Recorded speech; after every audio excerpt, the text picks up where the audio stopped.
Hey folks, welcome to Market Intraday Analysis by InTheMoneyStocks.com, your leaders in pure technical analysis, avoiding all that Wall Street hype. Today, Wednesday, September 22nd, 2010.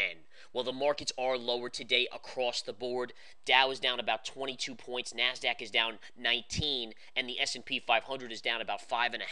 Basically a 0.5% drop if you average down the drops across the board. Now, a couple things to go over today. First of all, the market is still reeling from the decision yesterday from the Federal Reserve. Really not that they made a decision on interest rates, they kept interest rates the same, but it's more so what their verbiage was. And again, what you're seeing here over the last couple days is the dollar absolutely getting killed, and the markets are not responding to the upside. And that's a problem because that's the goal of the Fed. And I'm going to tell you right now, that's exactly what the Fed has in mind, is to kill the dollar, because in the past, it's worked to prop the markets up. Whenever the dollar goes down, the markets go in the opposite manner. So what's the problem now over the last 2 days when the dollar is dropping so drastically? And yesterday the markets were essentially flat. Today the markets are getting hit a little bit, not down much, but definitely on the downside. And again, the dollar is down. So we're seeing a little disconnect, and I look at this as a negative divergence for the markets. What this is telling me is the market is realizing things are not so hunky-dory as people had thought over the last 3-week rally that we've seen in this market that has shot the indexes up almost 10%.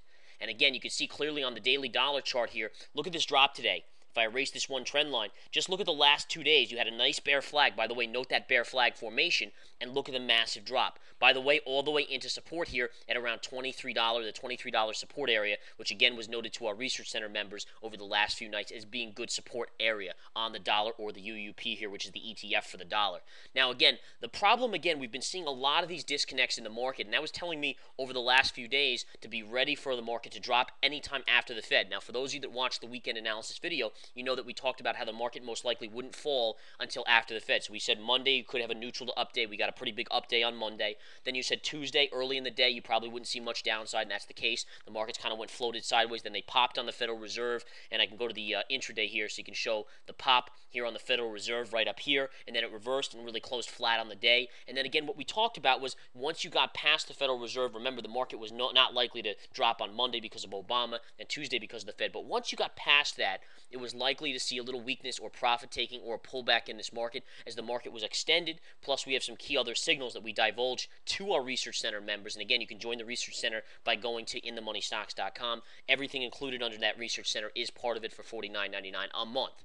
Now, again, markets are lower in the lower range, and what you're seeing here is you're basically hovering between two key trend lines on the charts. And by the way, for those of you that aren't members of the chat room or Research Center, these lines are on the charts basically every day for our members to see. So when you see a level get hit like down here and here, this line was there well before. And again, if you were a member, you will know that. If you're not, then you just have to abide and trust by it. But nonetheless, these levels work unbelievably well. There's taken a lot of time to analyze the levels and put the levels in that will work. And you can see the market fell down right here to this first one, got below it, bounced back to this first one here, continued down, paused on the second one after it did multiple candles in a row, broke down, went to the green line, and again bounced back to the yellow line, to the green line, to the yellow line, and now you're playing in a sideways channel.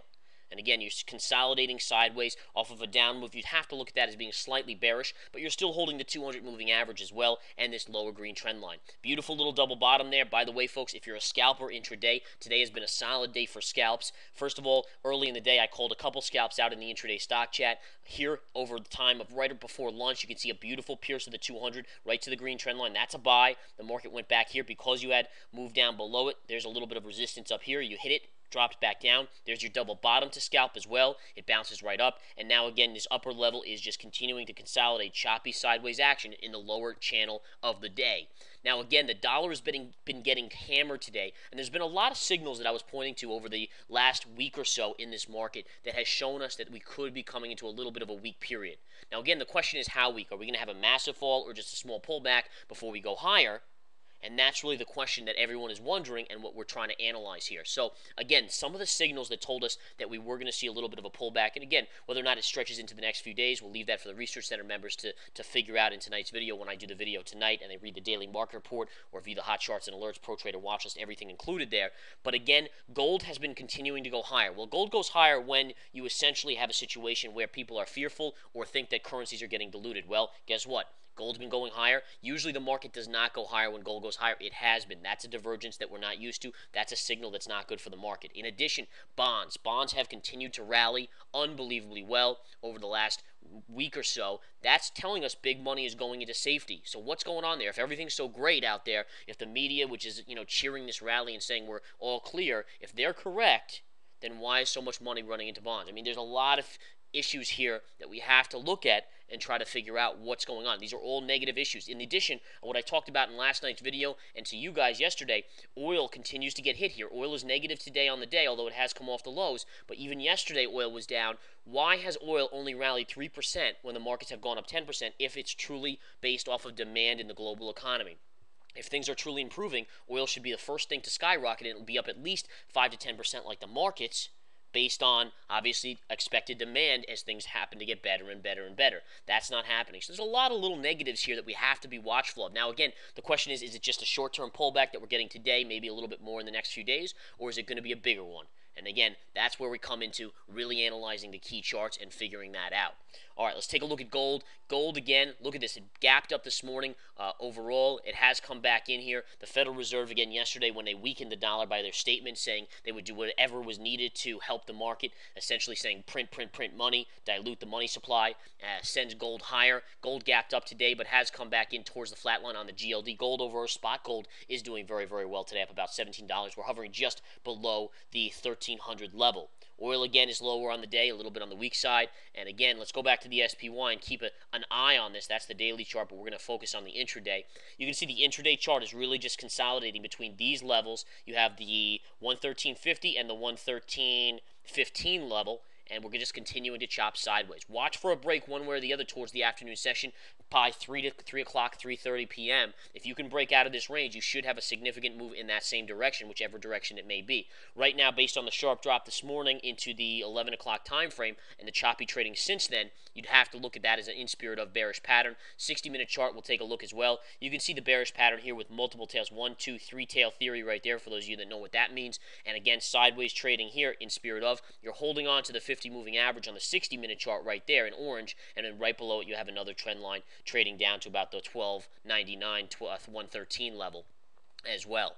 All right, and again, quickly showing the daily chart, you have a little inverse head and shoulders that is in play, although we did come back and retest the neckline. That's your key level, folks. That's everything in this market. Again, if you break below that neckline here, this blue line, it will negate the inverse head and shoulders. Everyone on TV has been talking about it. Oftentimes that means you have to be super careful about it working out. All right. Let's see if there's anything else I want to talk about. Apple Computer is one of the stronger stocks today, up $2.70. It is holding steady here. I do think it's extended, but it's nonetheless continuing to be a play, really the safety play. I've been noticing that more and more institutions putting money to work, or mutual funds more than anything, hedge funds buying it up, thinking it's the safest play out there when everything else is kind of crumbling or getting weak around it. This continues to push. Amazon's up a little bit today, $1.30 or about 1%.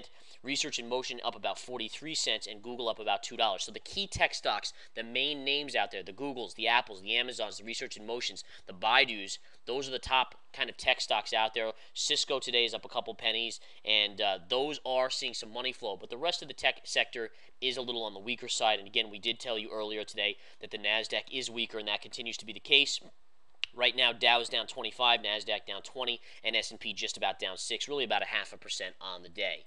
All right. Again, stay tuned, folks. What you want to do is join that research center at inthemoneystocks.com. I can't tell you how important it is. Not only do we give out swing trades, but we also give out key levels. We educate you in all of our methods, which are proprietary. No one else really knows them aside from those we teach in the research center and in the chat room and in the webinar. And again, you can see at inthemoneystocks.com, everything listed under research center is included. The chat room is separate, but again, a very, very key learning tool as well for many of you, or if you're a day trader, it's just flat out great as well. All right, again, we'll see you soon, folks. Take care.